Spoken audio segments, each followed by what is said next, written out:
24 ಮನೆ ತೆಲುಗು ಶಕ್ತಿ ಅಂತ ಸರ್. 24 ಮನೆ ತೆಲುಗು ಶಕ್ತಿ ರಾಜ್ಯ ಇದರಲ್ಲಿ ಕ್ಯಾಟಗರಿ 1 ಸೇರಿದೆ ಸರ್. ಇದು ಮತ್ತೆ ನಮಗೆ ಮುಖ್ಯ ಬೇಡಿಕೆ ಏನಂದ್ರೆ ತೆಲುಗು ಶಕ್ತಿನ 24 ಮನೆ ತೆಲುಗು ಶಕ್ತಿಯ ಪರ್ಯಾಯ ಪದವಾಗಿ ಪರಿಗಣಿಸಬೇಕು ಅಂತ ನಾವು ಈ ಮೂಲಕ ತಮ್ಮಲ್ಲಿ ಬೇಡ್ಕೊಳ್ತೀವಿ ಸರ್.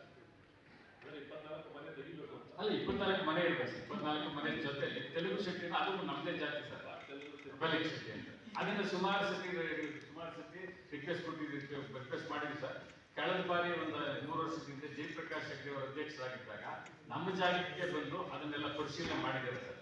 ಒಂದು ಮಕ್ಕಳ ನಮ್ಮ ಸಾಮಾಜಿಕ ಪರಿಸ್ಥಿತಿ, ನಮ್ಮ ಜನಾಂಗದ ಆರ್ಥಿಕ ಎಲ್ಲ ಅಲ್ಲೇ ಬಂದು ನಮ್ಮ ಜಾಗಕ್ಕೆ ಬಂದು ಎಲ್ಲ ಪರಿಶೀಲನೆ ಮಾಡಿ ಎಲ್ಲ ಇದು ಮಾಡಿದ್ದಾರೆ ಸರ್. ಅವರು ಸೇರಿಸಿದ್ದಾರೆ ಸರ್. ಈಗ ನಮ್ಮ ಈಗಾಗಲೇ ಸಾಮಾಜಿಕ ಆರ್ಥಿಕ ಸಮೀಕ್ಷೆಯಲ್ಲಿ ತೆಲುಗು ಶಕ್ತಿ ಇದೆ ಸರ್.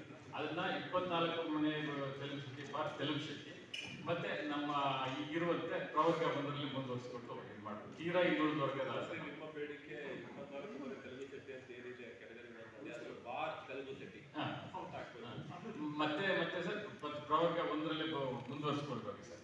ಯಾಕೆ ಅದನ್ನ ಇದಾಗಿ ಹೇಳ್ತಾ ಇದೀವಿ ಅಂತಂದ್ರೆ, ಒಂದು ಈ ಸತಿ ರೆಕಮೆಂಡ್ ಮಾಡಿದ ಇದರಲ್ಲಿ ನಮ್ಮನ್ನ 1 ಗೆ ಅಂತ ಮಾಡಿದ್ದಾರೆ ಸರ್. 1 ಗೆ ಸೇರ್ತಿದ್ರು ಸರ್. ನಾವು ಅಷ್ಟು ಬಲಿಷ್ಠ ಜೊತೆಯಲ್ಲಿ ಫೈಟ್ ಮಾಡೋ ಅಷ್ಟು ಶಕ್ತಿವಂತರಲ್ಲ ಸರ್. ಅಂದ್ರೆ ನಿಮ್ಗೆ ಅರ್ಥ ಆಗಿದೆ. ನಾವು ಬಿಡಿಸಿ ಹೇಳೋದಕ್ಕೆ ಬೇರೆ ಜಾತಿಗಳ ಬಗ್ಗೆ ಬಿಡಿಸಿ ಹೇಳೋದು ಬೇಡ ಅಂತ ಇಷ್ಟೇ.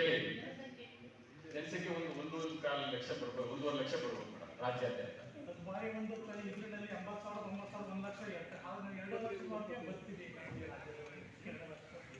ನಿಮ್ಮ ಲೆಕ್ಕಾಚಾರದ ಪ್ರಕಾರ ಸರ್ವೆ ರಿಪೋರ್ಟ್ ಪ್ರಕಾರ 90,000 ಏನೋ ಇದೆ.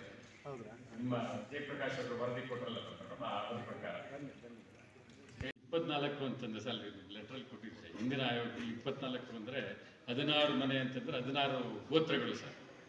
16 ಗೋತ್ರಗಳು ಅಂದರೆ ಪುರುಟಿವಾರು ಅದು ಇದೆಲ್ಲ ಡೀಟೇಲ್ಸ್ ಕೊಟ್ಟಿದ್ದೀನಿ ಸರ್. ಆ ಗೋತ್ರಗಳಲ್ಲಿ ನಾವು 16 ಮನೆಯವರು 8 ಮನೆಯವರಿಂದ ಹೆಣ್ಣು ಗಂಡು ತರೋದಿದೆ. 8 ಮನೆಯವರು ಅಂದರೆ ಆಪೋಸಿಟ್ ಸರ್. ಅಲ್ಲಿ 16 ಮನೆಯಲ್ಲಿ ಎಲ್ಲ ಸಹೋದರರು ನಾವು.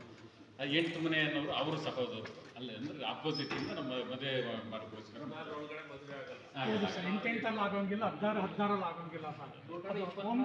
ವಂಶಗಳು 24 ವಂಶಗಳದು, ಅದು ಮನೆಗಳಾಗಿ ನಾವು ಡಿವೈಡ್ ಮಾಡ್ತೀವಿ. ಅದು ಗೋತ್ರಗಳು ಮನೆಗಳು ಅಂತ ನಮ್ಮಲ್ಲಿ ಮನೆಗಳನ್ನು ಮಾಡ್ಕೊಂಡಿದ್ದೀವಿ. ಅದು ಗೋತ್ರಗಳಾಗಿದೆ. ಅದು 24 ಮನೆಗಳು, 24 ಗೋತ್ರಗಳದು ವಂಶವಾಳಿಗಳು. ರಾಜಕೀಯವಾಗಿ ಏನು 24 ಮನೆ ಇಟ್ಕೊಂಡು ಅದು 24 ಅಂತ ಕೇಳ್ತಾರೆ. ಎಲ್ಲೋದ್ರು ನಮ್ಮ ಏನು 24 ಬಿಟ್ಟರೆ 25 ಮನೆ ಇಲ್ವಾ ಅಂತಾರೆ. ಅದನ್ನ ನಮ್ಗೆ ಅದನ್ನೇ ಬಿಡಿಸಿ ಹೇಳಬೇಕು. ಈ ನೀವು ಕೇಳದಂಗೆ ಹೇಳಿದಾಗ ಇದು ಗೋತ್ರಗಳಪ್ಪ ಅಂತ ಹೇಳ್ತೀವಿ. ಆವಾಗ ನಾವು ಅದು ದೊಡ್ಡ ಏನು 25ನೇ ಮನೆ 24 ಮನೆನ ಇರೋದು ಅಂತ ಹೇಳ್ತಾರೆ. ನಮ್ಮದು ಸರ್ ನಮ್ಮ ಮುಖ್ಯ ಬೇಡಿಕೆ ಏನಂದ್ರೆ ಸರ್, ನಮ್ಮ ಜನಾಂಗದ ಬಗ್ಗೆ ಶೈಕ್ಷಣಿಕವಾಗಿ ಸರ್ ನಾವು ನಮ್ಮಲ್ಲಿ ಬೆಳ್ಳರಿಕೆ ಜನ ಮಾತ್ರ ಇಂಜಿನಿಯರ್ಗಳಿದ್ದಾರೆ ಸರ್. ಒಂದು 10-15 ಜನ ಮಾತ್ರ ಡಾಕ್ಟರ್ಗಳಿದ್ದಾರೆ ಸರ್. ನಮ್ಮಲ್ಲಿ ಯಾವುದೇ ನೀವು ಕೇಳಿರೋ ಕ್ವಶನ್ ಪ್ರಕಾರ ಯಾವುದೇ ಇಂಜಿನಿಯರಿಂಗ್ ಯಾವುದೇ ಶೈಕ್ಷಣಿಕ ಸಂಸ್ಥೆ ನಮ್ಮಲ್ಲಿಲ್ಲ ಸರ್. ಮತ್ತು ನಮ್ಮ ಜನಾಂಗದಲ್ಲಿ ಒಬ್ಬ ಇದುವರೆಗೆ IAS IFS IRS ಯಾವುದೇ ಅಧಿಕಾರಿ ಇದುವರೆಗೆ ಆಗಿಲ್ಲ ಸರ್. ಈಗಾಗಲೇ ನಮ್ಮ 25 ಸರ್ಕಾರದಿಂದ ಉಳಿದ ಪಟ್ಟಿಯಲ್ಲಿದೆ ಸರ್. ಮತ್ತು ನಮ್ಮಲ್ಲಿ ರಾಜಕೀಯವಾಗಿ ಇದುವರೆಗೆ ಇತಿಹಾಸದಲ್ಲಿ ಸ್ವಾತಂತ್ರ್ಯ ಬಂದಾಗಿನಿಂದನೂ ಒಬ್ಬ MLA ಒಬ್ಬ MLC ಆ ಥರ ಏನೂ ರಾಜಕೀಯವಾಗಿ ಯಾರು ಪ್ರಾತಿನಿಧ್ಯ ಸಿಕ್ಕಿಲ್ಲ ಸರ್. ಮತ್ತು ಸರ್ ನಮ್ಮದು